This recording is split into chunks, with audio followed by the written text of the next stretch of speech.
Bismillahirrahmanirrahim. Assalamualaikum warahmatullahi wabarakatuh. Salam sejahtera bagi kita semua. Selamat pagi, siang, sore, malam kepada teman-teman dan juga kepada dosen pengampu. Semoga kita semua dalam keadaan sehat walafiat. Dan tak lupa saya ucapkan terima kasih kepada dosen kita yang terhormat yang telah memberikan kami kesempatan untuk menyampaikan materi kali ini yang membahas tentang merkantilisme.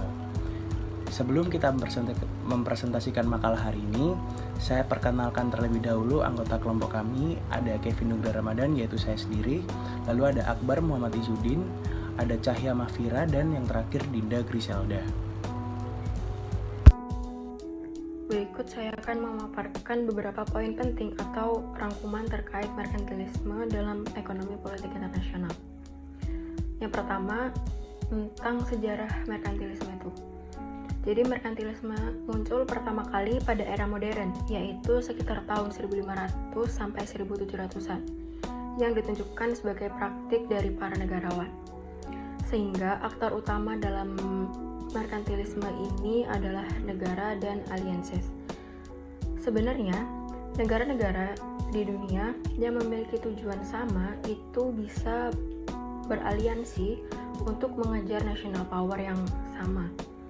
Contohnya adalah organisasi ASEAN. Kemudian dalam praktik merkantilisme tradisional itu dapat dilihat dari adanya praktik negara-negara yang saling berlomba memperbesar kekayaannya melalui kolonialisme, imperialisme, dan lain sebagainya.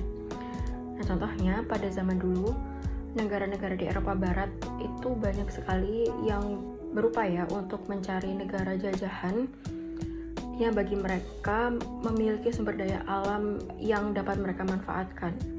Jadi mereka mencari negara jajahan untuk diambil sumber daya alamnya.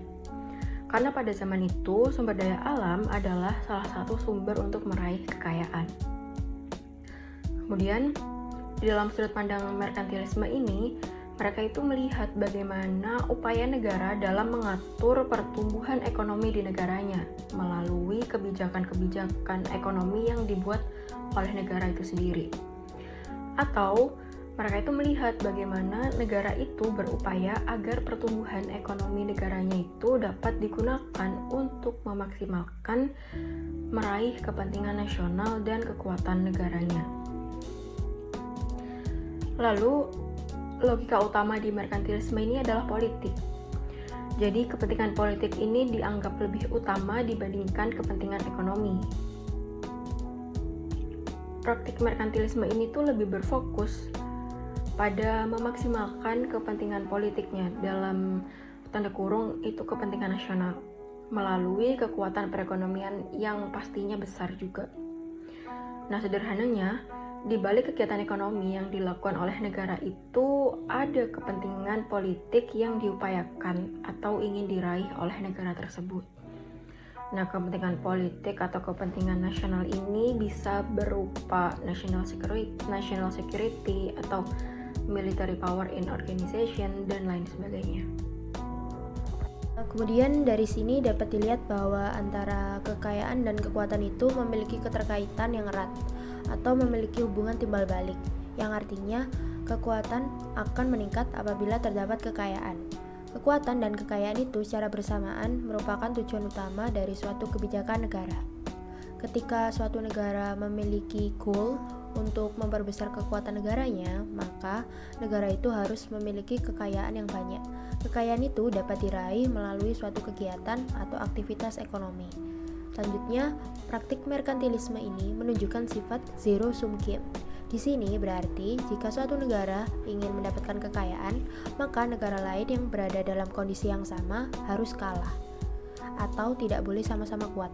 Menurut merkantilis, negara-negara itu akan terus berupaya untuk mendominasi karena semakin kuat negara itu, maka semakin dapat menguasai perekonomian dan akhirnya juga bisa menguntungkan negara tersebut.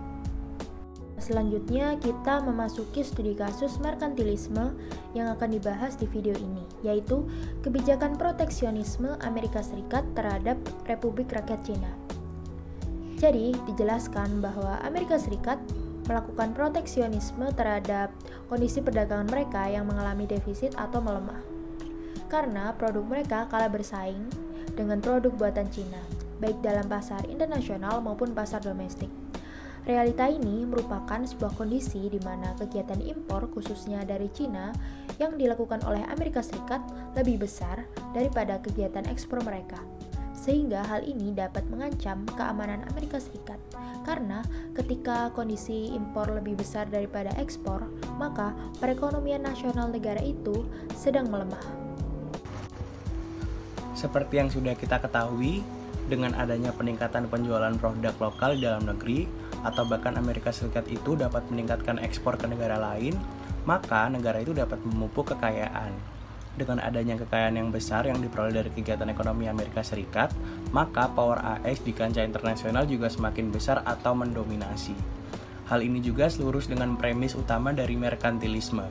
Selain itu, proteksionisme yang dilakukan Amerika Serikat juga selurus dengan asumsi dasar benign merkantilisme, yaitu negara bertujuan utama untuk memperoleh surplus perdagangan dan melindungi ekonomi nasional. Sebab, jika ekonomi nasional negara itu baik, maka kekuatan negara menjadi kuat. Jika kekuatan negara kuat, maka keamanan negara pun akan menjadi kuat. Hal-hal tersebut dapat tercapai karena adanya hubungan yang kuat antara wealth and power. Keterangan di atas juga sesuai dengan proposisi-proposisi dalam merkantilisme. Dan analisis terakhir adalah adanya kompetisi antara negara-negara kuat, dan dalam studi kasus ini adalah Amerika Serikat dan Cina. Hal ini pun sesuai dengan salah satu konsekuensi terhadap adanya praktik merkantilisme, yaitu terus bermunculan kompetisi antara negara-negara kuat. Perdagangan Amerika mengalami defisit, itu harus diselamatkan. Pada akhirnya Amerika membuat sebuah kebijakan luar negeri yang bernama proteksionisme untuk melindungi perekonomiannya. Proteksionisme yang dilakukan Amerika merupakan kebijakan yang dibuat oleh Amerika itu sendiri atau negara itu sendiri. Artinya negara berperan dan berfungsi untuk mengarahkan aktivitas atau kebijakan ekonomi negara. Hal ini sesuai dengan salah satu prinsip dasar paham merkantilis, yaitu negara adalah aktor utama dalam mengarahkan aktivitas ekonomi.